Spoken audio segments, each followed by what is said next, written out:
죄인은 지저스, 즉 예수님을 의미합니다. 그렇다면 앞으로 45분 동안 제가 맡은 임무는 정말 엄청난 일입니다. 특히 오늘 우리가 예수님에 대해 깊이 파고들려고 할 때 에베소서 3장 8절이 제 마음에 무겁게 다가오기 때문입니다. 사도 바울의 말을 들어보십시오. 그는 말합니다. 모든 성도 중에 지극히 작은 자보다 더 작은 내게 이 은혜를 주신 것은 이제 나옵니다. 타임스퀘어 교회 여러분, 측량할 수 없는 그리스도의 풍성함을 이방인에게 전하게 하시고, 이 말씀을 생각해 보세요. 바울은 측량할 수 없는 그리스도의 풍성함이라 말합니다. 어떻게 45분 안에 측량할 수 없는 것을 전달할 수 있을까요? 글쎄요, 여러분이 타임스퀘어 교회에 1시간 동안 오신다면요, 그걸 어떻게 전달할 수 있겠습니까? 특히 측량할 수 없다는 말이 결코 완전히 탐구되거나 발견될 수 없는 풍성함을 의미할 때 말이죠. 여러분이 예수님과 그분의 이름에 대해 깊이 파고들 준비를 하면서 무한한 내용과 마주하게 되는 것입니다. 저는 우리가 하나님과 성령님, 이스라엘과 같은 이 모든 것들에 대해 이야기할 때 이미 벅차다고 느꼈습니다. 그런데 매주 더 큰 부담감을 느끼는 것 같아요. 아마 그래서 성경에 예수님을 가리키는 이름이 256개나 주어진 이유가 바로 이 때문이 아닐까 싶어요. 왜냐하면 예수님을 단 하나의 이름으로만 규정할 수 없기 때문이죠. 이분이 바로 예수님, 모든 이름 위에 뛰어난 그 이름입니다. 여러분, 예수님에 대해 어디서부터 시작해야 할까요? 잠시 이 점을 생각해 보십시오. 예수님은 고아들에게 아버지, 과부에게 남편이 되어 주십니다. 그분은 밤에 여행하는 자들의 보호자이십니다. 그분은 광명한 새벽별이십니다. 그리고 광야의 시간을 지나는 이들에게는 낮에는 구름 기둥, 밤에는 불 기둥이 되어 주십니다. 골짜기를 걷는 이들에게 할렐루야, 예수님은 골짜기의 백합화요 사론의 수선화이십니다. 그분은 반석에서 나오는 꿀이십니다. 내 원수의 목전에서 내게 차려진 상이십니다. 그분은 하나님의 영광의 광채이시며 하나님의 본체의 형상이십니다. 그분은 영광의 왕이시며 값진 진주이십니다. 곤비한 땅의 큰 바위이시고 결코 마르지 않는 잔이시며 나를 안위하는 지팡이와 막대기이십니다. 그의 어깨에는 정사를 매실 것입니다. 여러분, 예수님을 어떻게 설명할 수 있겠습니까? 나사렛 예수 그리스도 살아계신 하나님의 아들이시며 나의 동행자요 나의 구원자이시며 만왕의 왕, 만주의 주이십니다. 이제 한번 생각해 보십시오. 그분은 모든 분야의 전문가들을 놀라게 하고 당황하게 만드십니다. 화학에서 물을 포도주로 바꾸는 일을 어떻게 설명할 수 있겠습니까?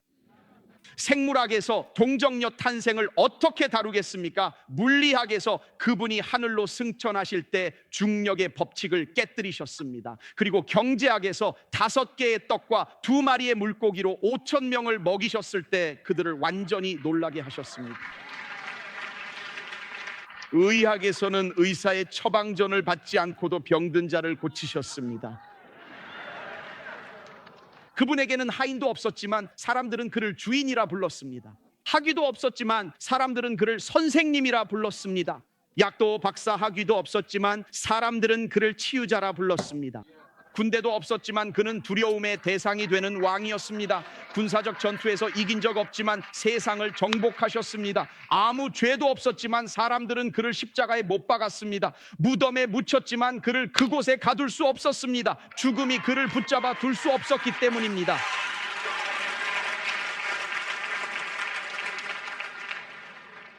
핸델의 오라토리오에서 하나님께서 프리드리히 핸델의 음악 속으로 들어오시려 할 때마다 사람들은 나팔 소리를 듣게 되었습니다. 그는 의도적으로 나팔을 연주하게 했죠. 그래서 핸델의 어떤 곡에서든 나팔 소리가 들리면 하나님께서 가까이 오고 계시다는 것을 알 수 있었습니다.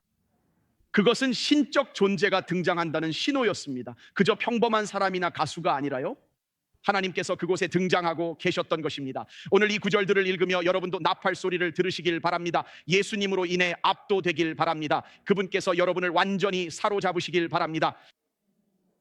요한복음 18장에서 예수님이 사람들을 완전히 쓰러뜨리셨습니다. 제가 여러분께 이 구절을 읽어드리고 싶습니다. 예수님께서 막 겟세마네 동산에서 기도를 마치셨습니다. 제자들은 잠들어 있었지만 유다는 배신을 실행에 옮기고 있었습니다. 유다는 예수님이 어디에 계실지 알고 있었기 때문에 로마 군인들을 바로 그 동산으로 이끌었습니다. 이번 주에 이 구절을 읽으면서 저는 나팔 소리를 들었습니다. 이 말씀을 읽는 동안 제 마음은 그 동산의 신성이 임재함을 알았습니다. 이 구절을 들어보십시오. 이것은 재판 몇 시간 전 그들이 예수님을 때리고 갈보리로 끌고 가기 전의 일입니다. 겟세마네 동산에서 일어났습니다. 그곳은 가끔 예수께서 제자들과 모이시는 곳이므로 예수를 파는 유다도 그곳을 알더라. 그리고 이렇게 기록되어 있습니다.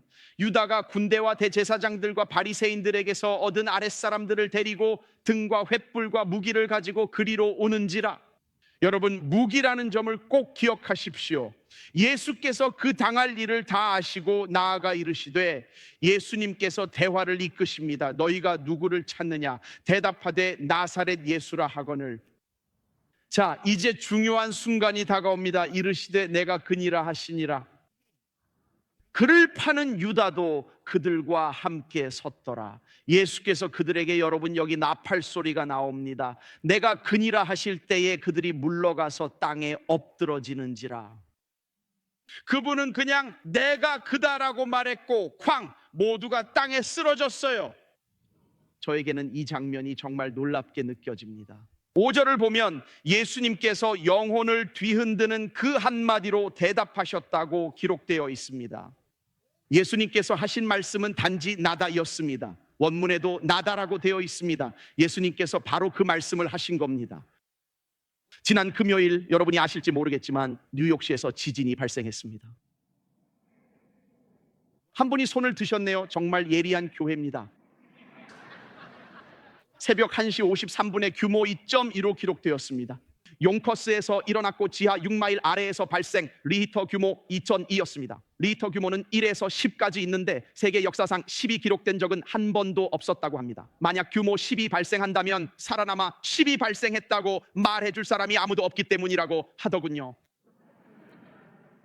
하지만 요한복음 18장에서 이스라엘의 어느 날 예수님께서 나다라고 말씀하셨을 때 제 생각에는 리히터 규모가 그때부터 올라가기 시작했습니다. 그리고 사람들은 서 있을 수 없었습니다. 왜냐하면 바로 하나님 앞에 서 있었기 때문입니다. 로마 군인들이 그 두 단어 나다를 들었을 때 그들은 무릎을 꿇고 말았습니다. 무기로 무장한 이 남자들은 그분의 임재 앞에서 볼링 핀처럼 쓰러졌습니다. 여러분, 3절에서 로마 군대 한 부대가 있었다고 합니다. 그 부대의 인원이 몇 명인지 아십니까? 600명입니다. 무려 600명의 군인들이었습니다. 예수님을 잡으러 600명의 군인들이 왔고 예수님께서 나다라고 분명하게 말씀하셨을 때 저는 가룟 유다까지 더해서 601명이라고 생각합니다. 그날 601명이 모두 땅에 쓰러졌습니다. 예수님께서 그들에게 하신 말씀의 본질은 바로 이것이었습니다. 의심의 여지 없이 예수님께서는 지금 이 대화의 주도권이 누구에게 있는지 분명히 알게 해주고 싶으셨던 겁니다. 무기를 들고 왔을지 모릅니다. 수적으로 우세하게 왔을 수도 있습니다. 예수님을 체포하라는 영장을 들고 왔을 수도 있죠. 심지어 황제의 칙령을 가지고 왔을 수도 있습니다. 하지만 여러분, 모두를 쓰러뜨린 것은 단 두 단어의 말이었다는 사실을 꼭 기억하시기 바랍니다. 그러니 내 생명을 아무도 빼앗지 못하고 내가 기꺼이 내어준다는 것을 알아두세요. 저는 그 쓰러뜨리는 능력을 직접 본 적이 있습니다. 제가 디트로이트에서 첫 교회를 목회할 때 제 삶에서도 그 능력을 직접 경험했습니다. 저희가 한 남자를 데려왔는데 아마도 우리가 너무 어려서 그랬는지 그분을 주님께 인도했다고 생각했죠. 그분이 저와 함께 미시간주 디트로이트에 있는 제 아파트에 머물렀습니다. 어느 아침 성령님께서 제게 말씀하셨습니다. 그 남자가 저와 함께 지낸 지 이틀밖에 안 됐는데 이 사람을 내보내라고 하셨습니다. 그가 너를 죽이려고 한다고요? 저는 몰랐습니다. 그런 생각은 처음이었죠. 제 나이 27이었습니다.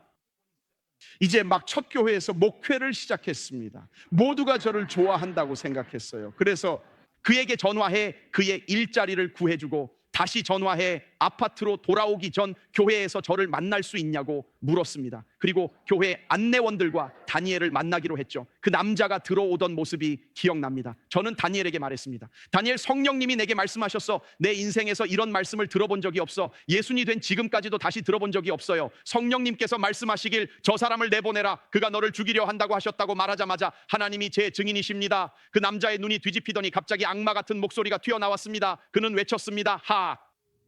그가 말했습니다. 나는 너를 죽이기 위해 이곳에 파견되었다. 저는 그 건장한 안내원들이 저를 도와줄 줄 알았는데 그 남자가 저에게 달려들기 시작하자 정작 저를 도와준 건 그 안내원들이 아니었습니다. 저는 그를 바라보며 말했습니다. 예수님의 이름으로 물러서라. 저는 지옥에서 임무를 받고 27살 청년을 죽이러 온 그 남자가 갑자기 뒤로 물러나기 시작하는 모습을 지켜봤습니다. 그건 안내원들 때문도 아니었고 저 때문도 아니었으며 학위나 신학교 때문도 아니었습니다. 그것은 오직 예수님의 이름 때문이었습니다. 예수님의 이름에는 능력이 있습니다. 저는 여전히 그 이름이 사람들을 땅에 엎드려지게 할 수 있다고 믿습니다. 그리고 오늘 이 자리에 계시거나 로마 병사들처럼 무장한 채 이 말씀을 듣거나 전 세계 어디서든 온라인으로 시청하시는 분들, 어쩌면 누군가 중국이나 루마니아에서 이 영상을 보내줬을 수도 있고 지금 필리핀, 영국에서 듣고 계신 분일 수도 있습니다. 그리고 어쩌면 여러분은 의심과 냉소로 무장했을 수도 있고 무신론이나 불가지론이라는 벽을 세웠을 수도 있습니다. 하지만 제가 말씀드리고 싶은 것은 여러분이 진짜 예수님이 누구신지 깨닫게 된다면 여러분이 들고 있는 칼과 이념 그리고 스스로에게 붙인 꼬리표들이 진짜 예수님 앞에서는 그 어떤 것도 서 있을 수 없습니다. 모든 것이 그분 앞에서 무너집니다. 그분은 당당히 서서 말씀하십니다. 나는 스스로 있는 자다. 유대인들은 나는 스스로 있는 자다라는 말을 출애굽기 3장에서부터 알고 있었습니다. 불타는 떨기나무 가운데서 하나님께서 모세에게 자신을 이렇게 소개하셨죠. 나는 스스로 있는 자다. 이것이 바로 모세가 누가 나를 보냈다고 말해야 합니까? 라고 물었을 때 하나님께서 대답하신 이름입니다. 하나님께서는 불타는 떨기나무 가운데서 말씀하셨죠. 스스로 있는 자가 나를 너희에게 보내셨다 하라. 예수님께서 나는 스스로 있는 자다라고 하실 때 곧 내가 하나님이다라고 말씀하신 것입니다. 예수님의 말씀을 오해하지 마세요. 예수님께서 나는 스스로 있는 자다라고 하실 때 분명히 내가 하나님이다라고 말씀하신 것입니다.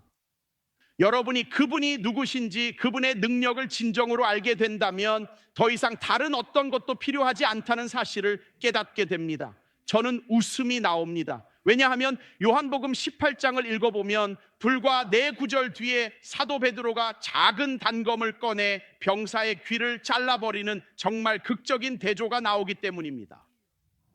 저는 이렇게 말하고 싶었습니다. 베드로, 방금 그 2단어의 말에 601명이 쓰러지는 걸 못 봤어요?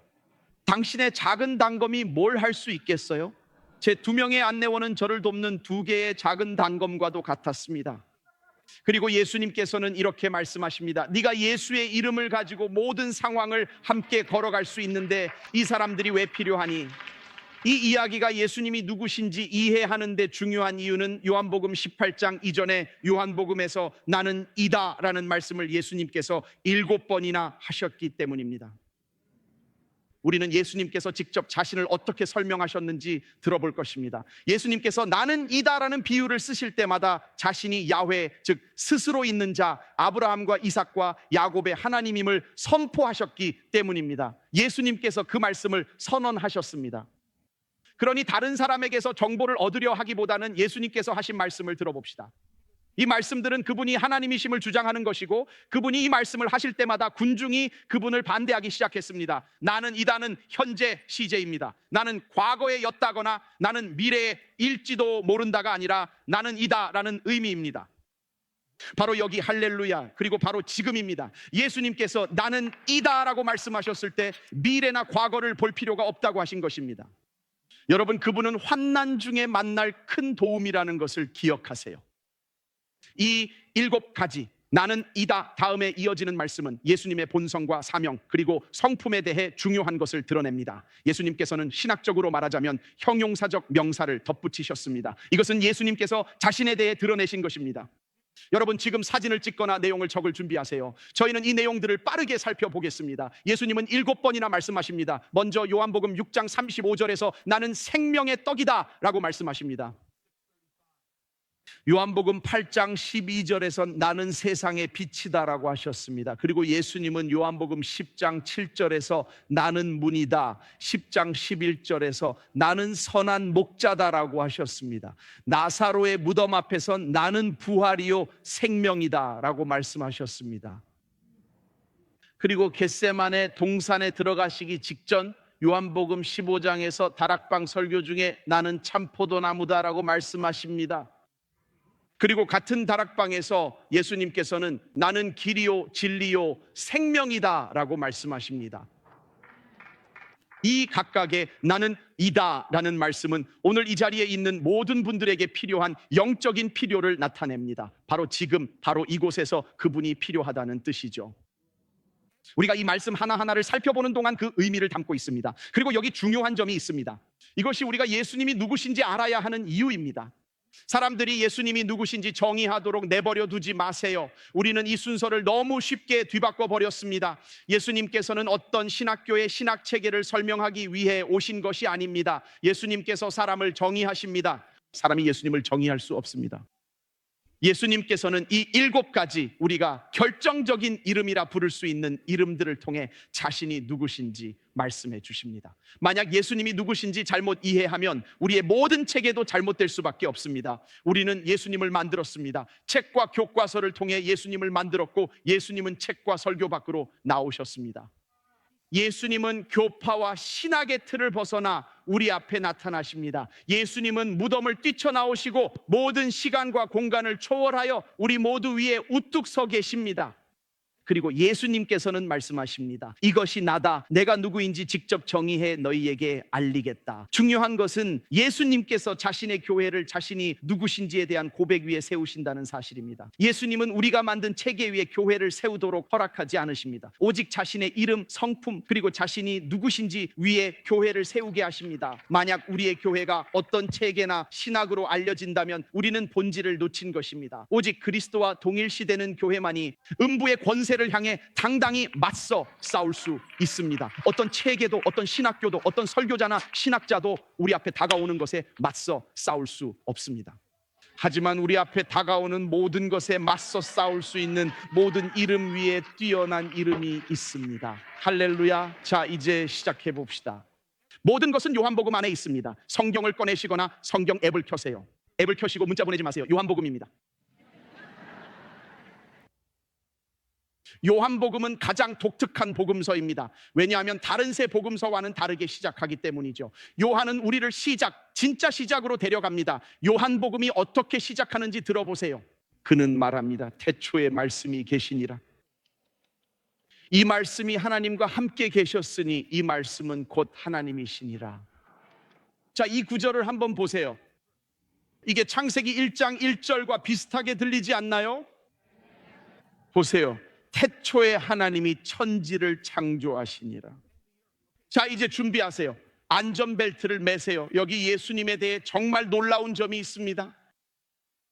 요한복음의 태초에라는 부분은 창세기의 태초에보다도 훨씬 더 앞서 일어납니다. 예수님께서는 하나님께서 우주의 어떤 것도 창조하시기 훨씬 오래전부터 이미 보좌에 앉아 계셨고 그때도 변함없이 하나님의 아들이셨습니다. 여러분, 이것이 과연 무슨 뜻일까요?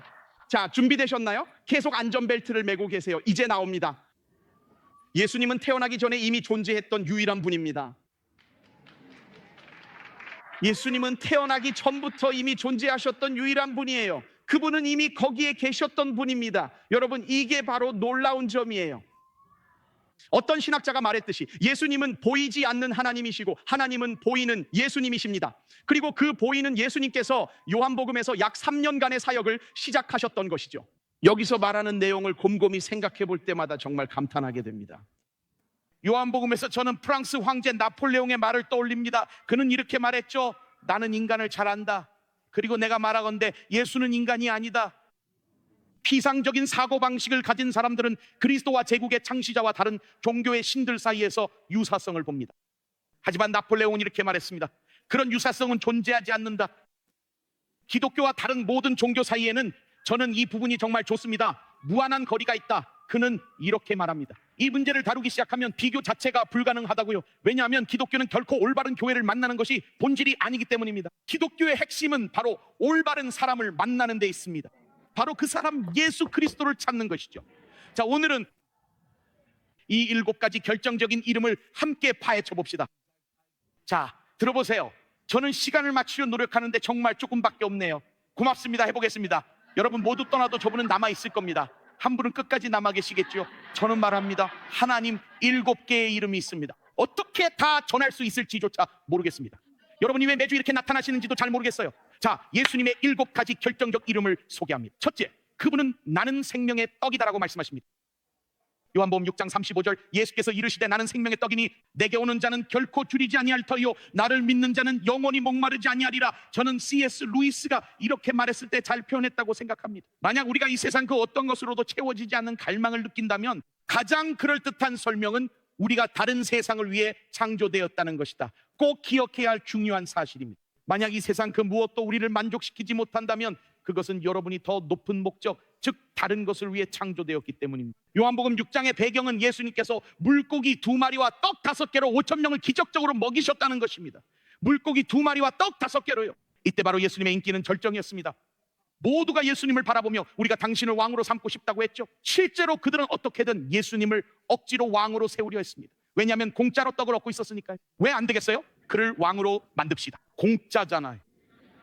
그런데 예수님께서 한 걸음 뒤로 물러서며 말씀하십니다. 너희는 잘못된 양식을 찾고 있고 잘못된 음식을 찾고 있다. 너는 떡을 보고 있지만 결코 만족하지 못할 것이다. 그래서 예수님께서는 그들에게 내가 곧 생명의 떡이라고 설명하셔야 했습니다. 이 부분을 명심하세요. 지금 우리에게 떡과 빵의 의미는 그들에게 떡과 빵의 의미와 다릅니다. 우리에게 빵이란 바구니에 담겨 나오고 플라스틱 용기에 담긴 버터와 함께 나오는 에피타이저일 뿐입니다. 우리는 그 빵에 버터를 발라 먹습니다. 본격적인 요리, 즉 메인 요리가 나오기 전에 빵을 먹죠. 하지만 1세기에는 빵이 바로 메인 요리였습니다. 예수님께서 하신 말씀의 요지는 이것입니다. 나를 에피타이저로 여기지 마렴. 우리의 서구적인 사고방식으로 말하자면 나를 에피타이저로만 여기지 마렴. 내가 곧 식사 그 자체란다. 내가 매일 너의 메인 식사가 되어야 할 때 일요일에만 네가 찬송을 불러서 마치 버터를 바르듯 그저 나를 기쁘게 하는 걸 그만두렴. 내가 바로 너의 삶에 와서 이 모든 것을 이루어야 하는 존재란다. 예수님은 말씀과 찬양의 작은 바구니 안에 있는 식전 에피타이저가 아닙니다. 일요일에만 여기 예수님이 있다. 그분을 조금 기쁘게 하자고 하고 다른 날은 원하는 곳에 식사를 하러 갑니다. 여러분, 우리를 채울 수 있는 것은 많지만 우리를 충만하게 할 수 있는 것은 오직 한 분, 생명의 떡이신 예수님뿐입니다. 이 세상에는 여러분을 충분히 채울 수 있는 것이 없습니다. 하나님이 필요 없을 만큼 채워주는 것은 아무것도 없습니다. 무엇이든 정상에 올라보세요. 제 말을 주의 깊게 들어보세요. 여러분이 어떤 분야 어떤 학문에서든 정상에 올라도 그곳에 하나님이 함께하지 않으시면 여전히 만족하지 못할 것입니다. 여기 앉은 분 중 운동선수도 있고 브로드웨이 극장에서 일하는 분도 있을 수 있습니다. 월스트리트, UN, 학계, 의료계의 정점에 오르신 분도 계실지 모릅니다. 혹은 이곳 뉴욕시의 테크 기업이나 전 세계에서 런던이나 마닐라에서 이 영상을 보고 계신 분들도 계시겠죠. 어쩌면 여러분은 프랑스 파리나 로마에서 이 영상을 보고 계시고 이미 모든 것의 정상에 올랐을 수도 있습니다. 여러분 잘 들으세요. 하나님 없이 인생을 살아간다면 여러분이 정상에 올랐을 때도 항상 뭔가가 부족하다는 사실을 깨닫게 될 것입니다. 왜냐하면 여러분을 온전히 채워줄 수 있는 분은 오직 하나님뿐이기 때문입니다. 왜냐하면 여러분이 목표를 이뤘다 해도 그곳에 하나님이 계시지 않다면 여전히 마음 한구석에 허전한 무언가를 맛보게 될 것입니다. 하지만 오늘 분명히 말씀드릴 수 있는 것은 그분이 생명의 떡이시며 오늘 여러분을 온전히 채워주실 수 있는 분이라는 사실입니다. 그리고 두 번째로 말할 수 있어서 정말 기쁩니다. 두 번째로 나는 세상의 빛이다. 요한복음 8장 12절입니다. 예수께서 또 말씀하여 이르시되 나는 세상의 빛이니 나를 따르는 자는 어둠에 다니지 아니하고 생명의 빛을 얻으리라.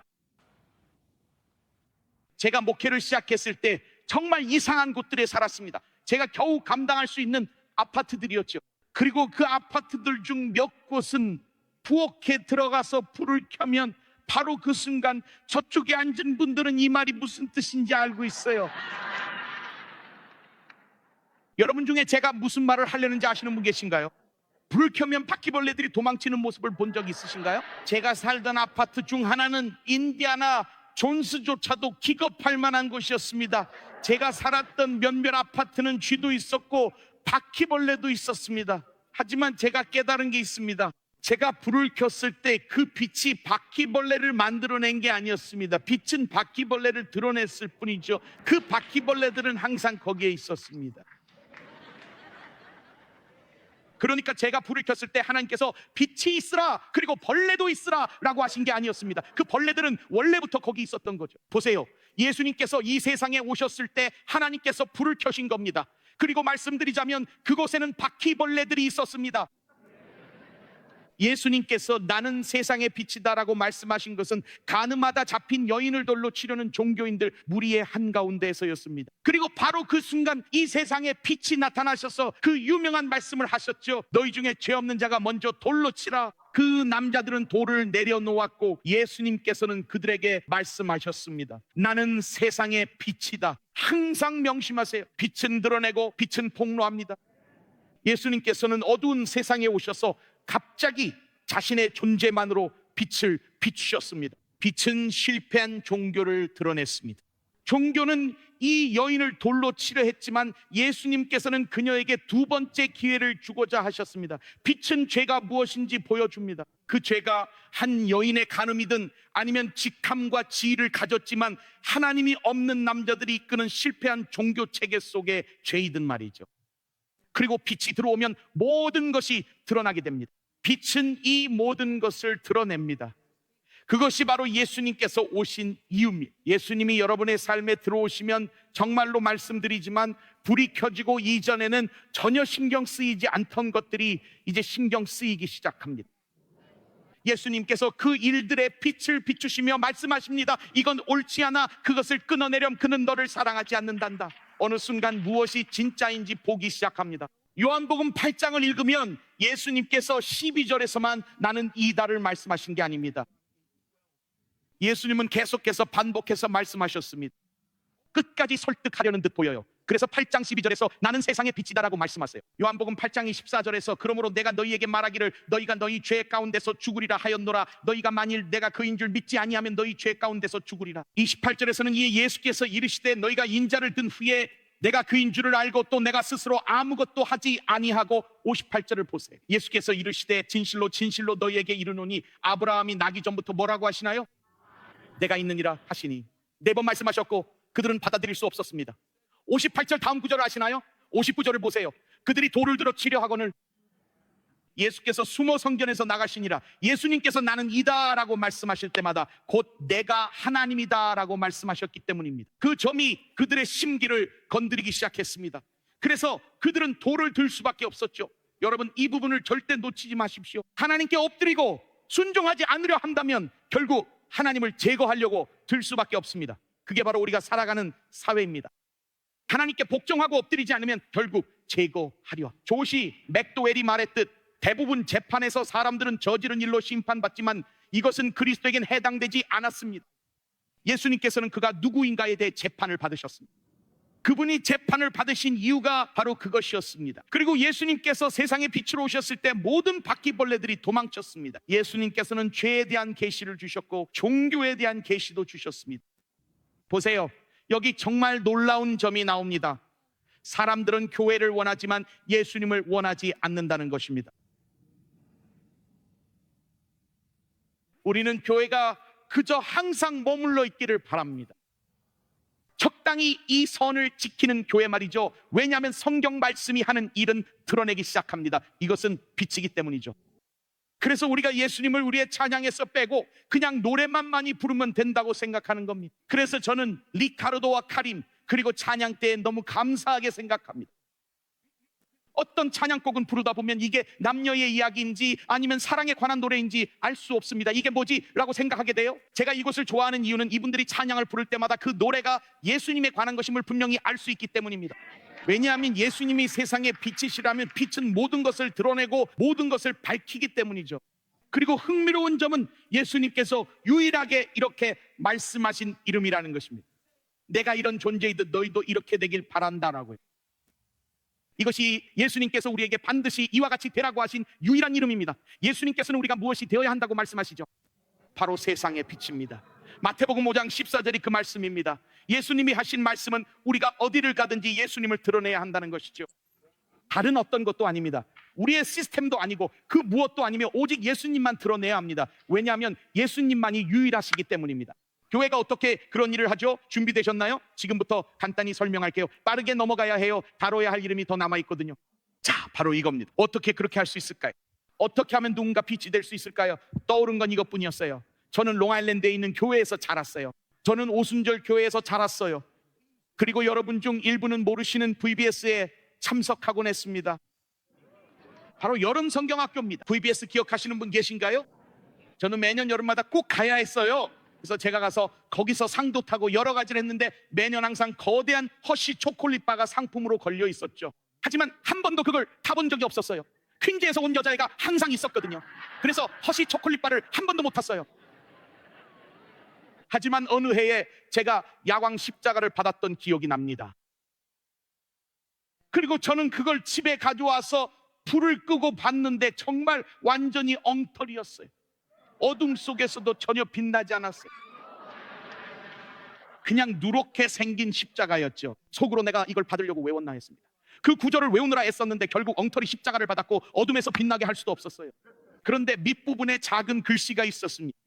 이것을 빛나게 하려면 빛에 노출시켜야 합니다.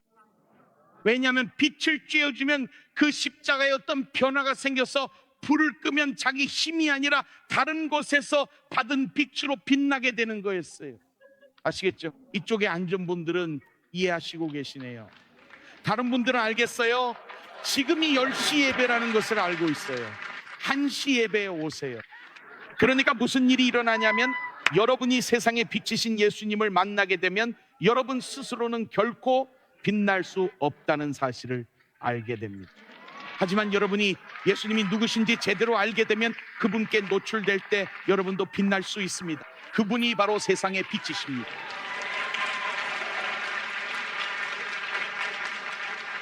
세 번째, 나는 문이다. 요한복음 10장 7절. 그러므로 예수께서 다시 이르시되 내가 진실로 진실로 너희에게 말하노니 나는 양의 문이라. 원래는 이 구절들을 다 다루지 않으려고 했는데 너무 좋아서 그냥 넘어갈 수가 없네요.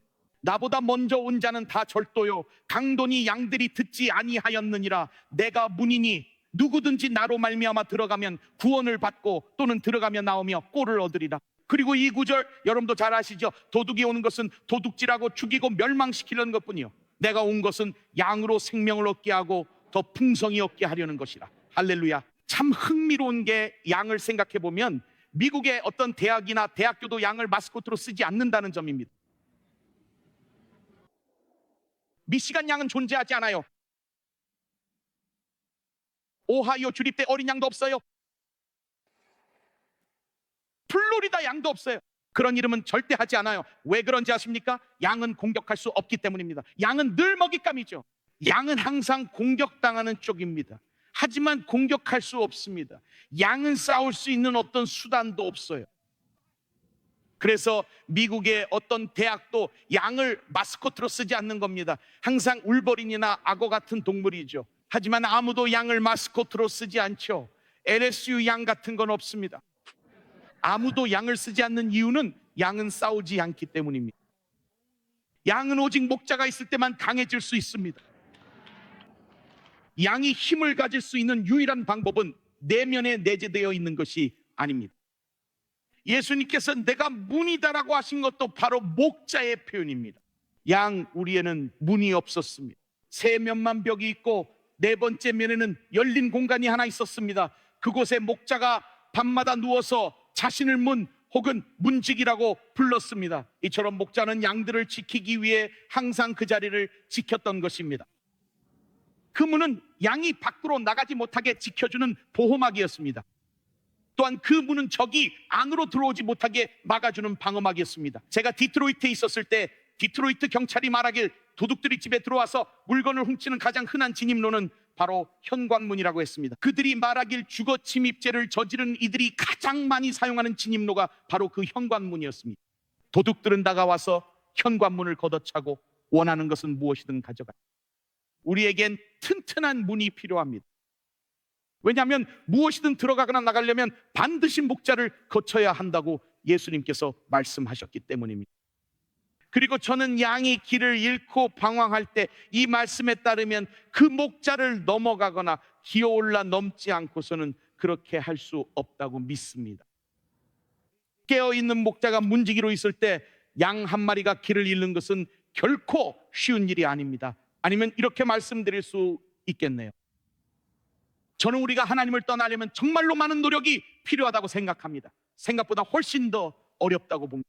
저는 지옥에 가는 게 쉬운 일이 아니라고 생각해요. 하나님께서 여러분을 너무 사랑하시기에 여러분이 원하는 대로 내버려 두지 않으시고 누군가를 보내 말씀을 전하게 하시고 하나님의 메시지를 듣게 하십니다. 어쩌면 여러분 중에는 오늘 여기 앉아 있으면서 나는 어떤 여자분이 초대해서 왔고 데이트하고 싶어서 이 교회에 왔어요 라고 생각하는 분도 있을 겁니다. 저는 알고 있어요. 잘 알고 있습니다. 여러분 중 몇 분은 혹시 누가 내 얘기해 준 거 아니야 라고 생각하실 수도 있겠죠. 아니요, 저희는 그냥 알아요. 그냥 아는 거죠. 호텔에서 오신 분도 있을 거예요. 컨시어지에 가스펠 교회에 가고 싶다고 하셔서 오셨는데 가운데 앉으셔서 나가기도 힘드시겠죠. 그래서 이 자리에 앉아 있어요. 저는 지옥에 가는 게 정말 어렵다고 생각하며 스펄전 목사님이 교회에 하신 이 말씀을 믿습니다. 그는 말했어요. 천국과 지옥은 멀리 떨어진 곳이 아닙니다. 여러분은 시계가 정오를 알리기 전에 천국에 있을지도 모르고 지옥에 있을지도 모릅니다. 이 말을 들어보세요. 만약 여러분이 저주를 받는다면 고통에 대한 위로로 이 한 가지만 기억하십시오. 누군가가 여러분을 부르지 않아서 저주를 받은 것이 아닙니다. 누군가의 여러분을 위한 기도와 눈물이 없어서 잃은 것이 아닙니다. 죄인이 저주를 받는다면 적어도 그들이 우리 몸을 넘어 지옥으로 뛰어들게 하십시오. 그리고 그들이 멸망한다면 우리가 그들의 무릎을 붙잡고 머물라고 간청하며 멸망하게 하십시오. 지옥이 반드시 채워져야 한다면 우리의 온 힘을 다한 저항에도 불구하고 채워지게 하십시오. 그리고 그들 중 한 명도 경고나 기도 없이 가서는 안 됩니다. 오, 지옥에 저주받은 자들이 다시 설교를 듣고 응답할 수 있다면 그들은 무엇이든 그 기회를 원하지 않겠습니까? 그들은 만약 한 번만 더 복음의 말씀을 들을 수 있다면 지옥의 고통을 만년이라도 기꺼이 견디겠다고 동의할 것입니다. 그래서 스펄전은 말합니다. 복음을 전하세요. 지옥의 문이 흔들릴 것입니다. 복음을 전하세요. 탕자들이 돌아올 것입니다. 모든 피조물에게 복음을 전하세요. 이것이 주님의 명령입니다. 이 부분을 절대 놓치지 마십시오.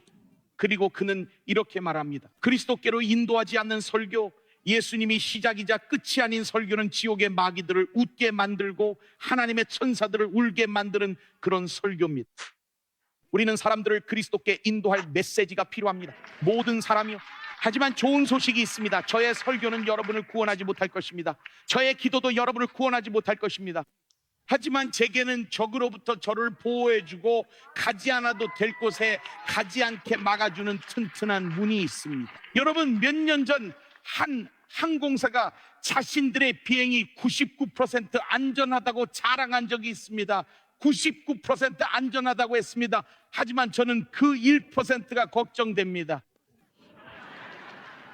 그러나 좋은 소식이 있습니다. 우리는 매번 우리를 완벽하게 지켜주는 100%의 문을 가지고 있습니다. 네 번째, 나는 선한 목자다. 나는 선한 목자라. 선한 목자는 양들을 위하여 목숨을 버리거니와. 이것이 네 번째, 나는 이다입니다. 나는 이다라는 말씀에서 명사에 이르면 항상 문이나 빛이나 떡이 등장합니다. 이번엔 다릅니다.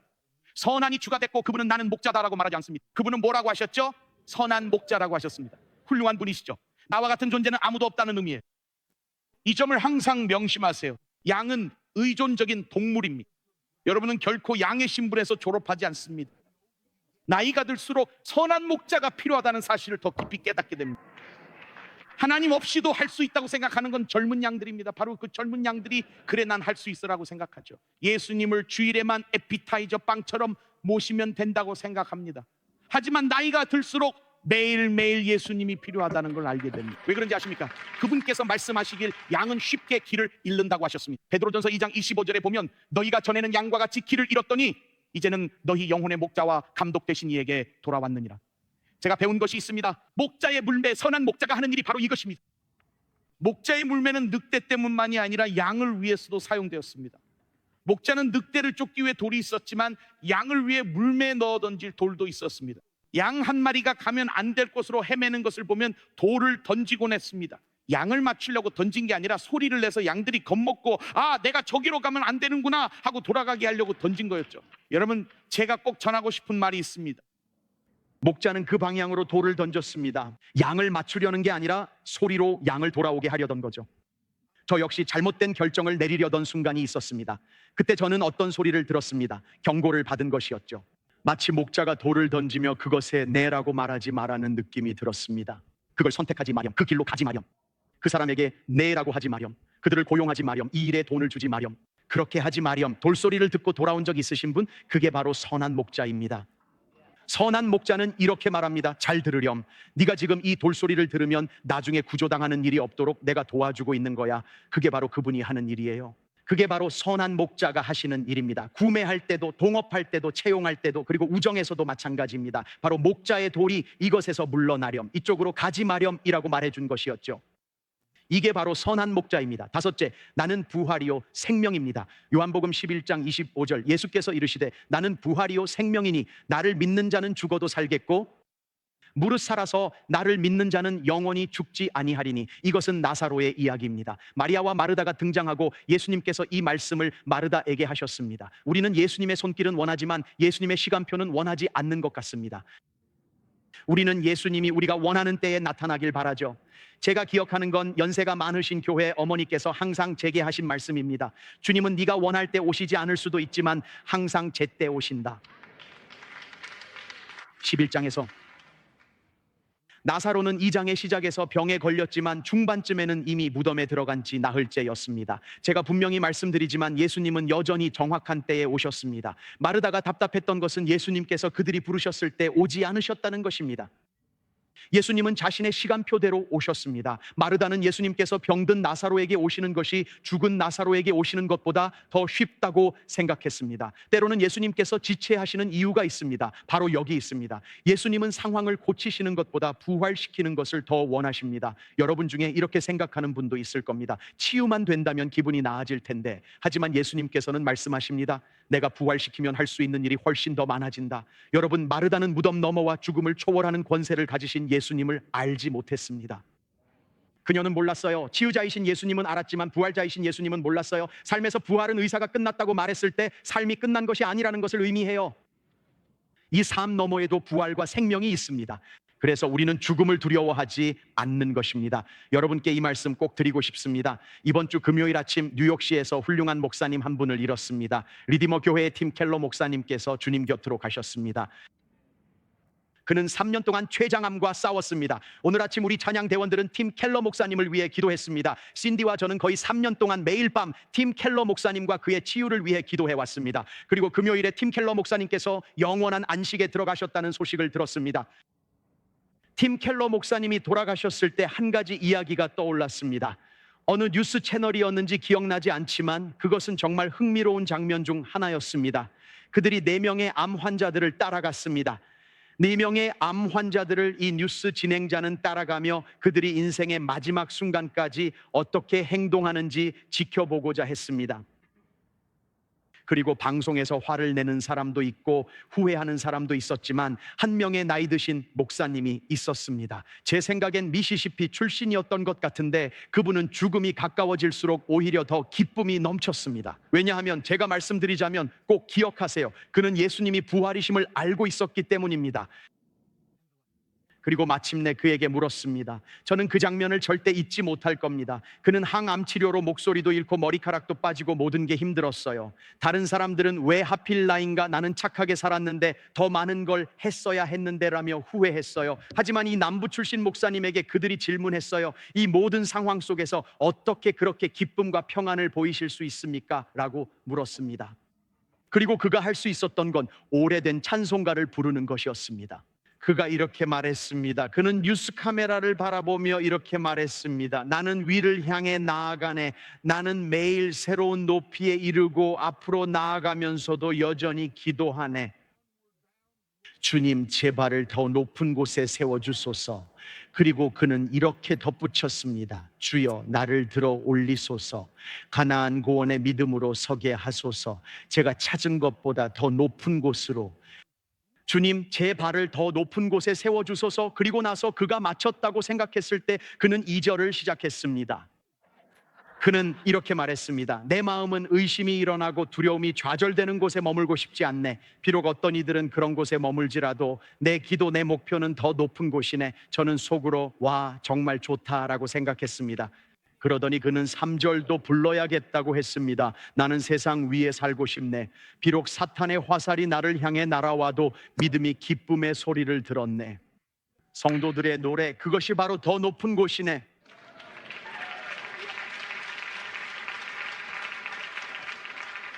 제가 이제 막 자리를 뜨려는 순간 그 노신사는 4절을 부르기 시작했습니다. 나는 가장 높은 곳에 오르고 싶네. 찬란한 영광의 빛을 보고 싶지만 여전히 쉴 곳을 찾을 때까지 계속 기도할 것이요. 주님, 저를 더 높은 곳으로 인도해 주소서. 할렐루야. 그 나이 드신 목사님은 평안이 있었습니다. 팀 켈러 목사님도 평안이 있었습니다. 왜냐하면 예수님이 부활이시며 생명이시기 때문입니다. 이제 마무리할 준비해야겠네요. 2개 더 남은 거 저도 알아요. 네, 여러분 이해해요? 좋아요. 빠르게 진행합시다. 밴드 올라오세요. 사람들이 우리가 끝낸다고 생각하게 하세요. 자, 어서요. 우리가 마무리하는 줄 알게 하세요. 이 부분은 빠르게 할게요. 자, 여러분 한번 생각해 보세요. 마크 아시죠? 마무리 곡들 중에서 어떤 곡이든지 편하게 연주해 주세요. 천천히 준비하셔도 괜찮아요. 나는 참포도나무다. 요한복음 15장 1절. 나는 참포도나무요 내 아버지는 농부라. 이것이 예수님의 마지막 말씀입니다. 요한복음 15장은 여러분이 생산하고 번성하고 열매를 맺도록 하기 위한 예수님의 계획입니다. 예수님은 자신이 포도나무고 우리가 가지라고 하시며 새로운 표현도 주십니다. 이전엔 함께 있었지만 이제는 계속 연결되어 있어야 한다고 말씀하십니다. 예수님은 가지들이 그 표현이 될 것이라 하십니다. 여러분이 그 가지입니다. 예수님은 포도나무이십니다. 여러분은 그분과 연결되어 있어야 합니다. 여러분이 바로 그 연결의 표현입니다. 그리고 예수님은 열매가 그 연결을 나타낸다고 말씀하셨습니다. 포도나무에 더 가까이 있을수록 더 많은 열매가 맺힙니다. 팀 목사님, 열매가 무엇인가요? 열매란 예수님의 성품을 의미합니다. 열매에 대해 더 말씀드리죠. 이건 정말 중요합니다. 열매는 다른 사람을 위한 것입니다. 준비되셨나요? 자, 이제 나옵니다. 이제 잘 들어보세요. 왜 소는 우유를 마시지 않고 밝은 달걀을 먹지 않을까요? 여러분 중 몇몇은 와 놀라운데 라고 생각하실 거예요. 어떤 소도 우유를 주며 나는 저지방만 마신다고 말하지 않습니다. 소는 그런 식으로 행동하지 않아요. 그리고 어떤 닭도 나는 반숙이 좋아라고 하지 않아요. 그들은 다른 누군가를 위해 생산합니다. 이제 중요한 이야기가 나옵니다. 우리는 아직 M에 도달하지 않았어요. 몇 주 후 다룰 M은 바로 돈입니다. 하나님께서 여러분에게 돈을 다룰 능력을 주신 것은 그걸 자신만을 위해 쓰라고 주신 게 아닙니다. 만약 여러분이 돈을 벌 재능이 있다면 그건 자신을 위한 게 아닙니다. 이 말에 불편하실 줄 알았어요. 괜찮아요.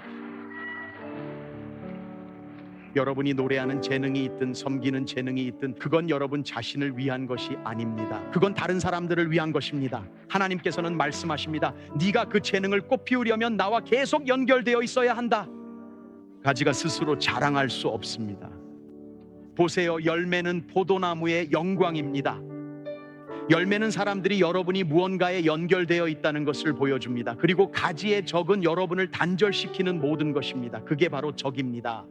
사실 거한다는 의미는 가지가 연결되어 있다는 것이고 그것을 파괴하는 모든 것이 여러분의 적이라는 걸 알고 계신가요? 꼭 이해하셨으면 합니다. 여러분, 거하다라는 단어가 6구절에서 10번이나 등장한다는 걸 아시나요? 거하라, 거하라, 거하라, 계속 연결되어 있으라. 여러분이 거하지 않으면 사람들이 주도권을 잡게 된다고 말씀하십니다. 성경에 나와 있습니다. 여러분이 거할 때 여러분은 기도의 능력자가 됩니다.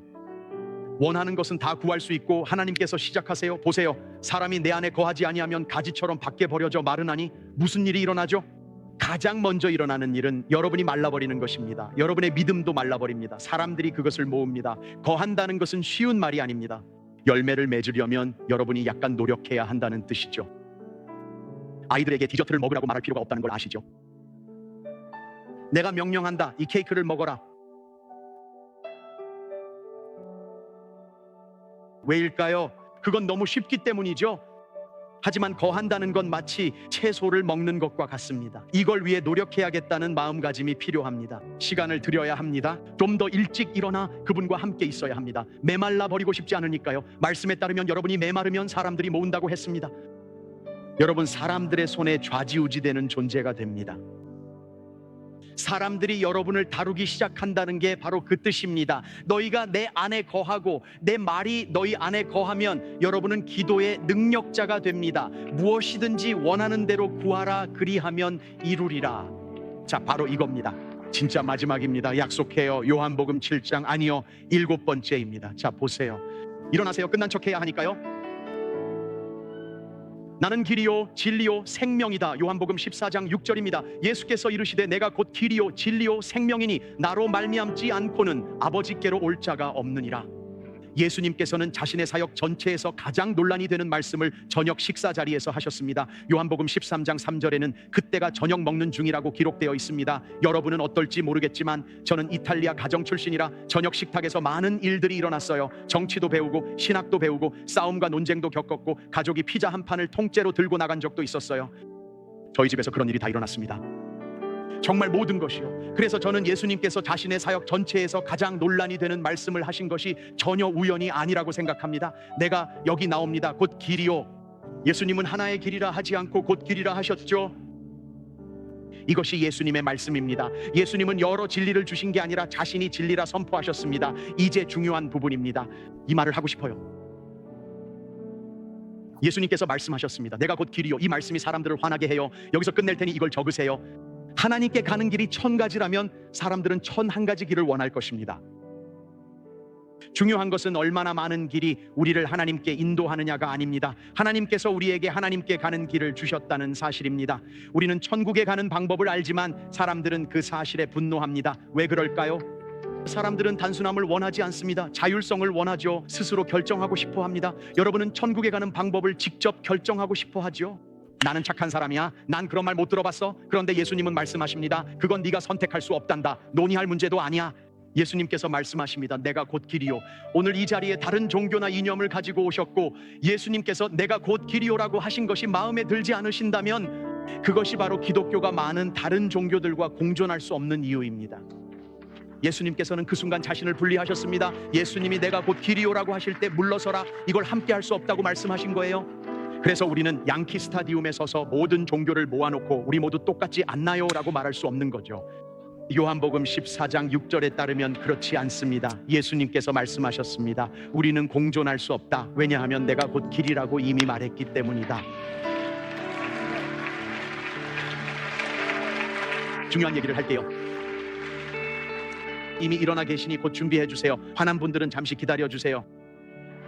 잠깐만 기다려 주세요. 화면을 끄고 싶어 하는 거 알아요. 하지만 화면을 끄고 싶다면서도 얼마나 더 열정적으로 침을 튀기며 말할지 보고 싶다고 생각하죠. 저와 함께 해주세요. 이제 나옵니다.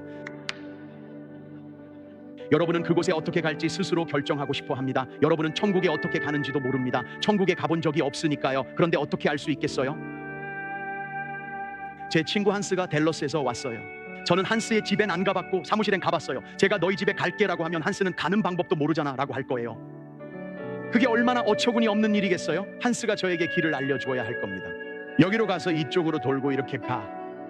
그는 자기 집으로 가는 길을 잘 아니까요. 이제 본론입니다. 예수님은 자기 집으로 가는 길을 잘 아십니다. 자기 집으로 가는 길을 정확히 아십니다. 이제 당신의 방식이 옳다고 우기는 건 그만두세요. 난 아무에게도 상처 준 적 없어. 좋은 남편이고 가족을 부양해. 공과 금도 다 냈어. 좋습니다. 유아 세례 받았어. 난 물 세례 받았어. 난 유대인이야. 무슬림이야. 개신교 신자야. 난 침례교인이야. 그런 것들은 당신에게 아무런 도움이 되지 않습니다. 그리고 제발 천국에서 난 TSC 출신이라고 말하지 마세요. 제발 간절히 부탁하니 그렇게 말하지 마세요. 저 기억나시죠? 하면 이렇게 말할 겁니다. 모르겠는데요.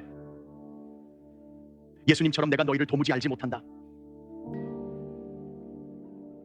제가 말씀드리고 싶은 건 천국에 가는 방법은 오직 하나뿐이라는 겁니다. 그분의 이름은 예수님입니다. 그게 전부입니다. 정말 그게 다입니다.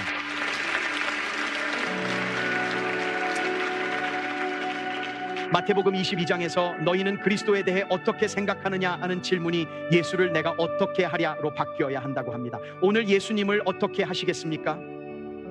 사람이 거듭나지 아니하면 하나님의 나라를 볼 수 없느니라. 이것이 예수님의 방법이며 말씀입니다. 아직 거듭나지 않았다면 이 질문은 가장 중요한 질문일 것입니다.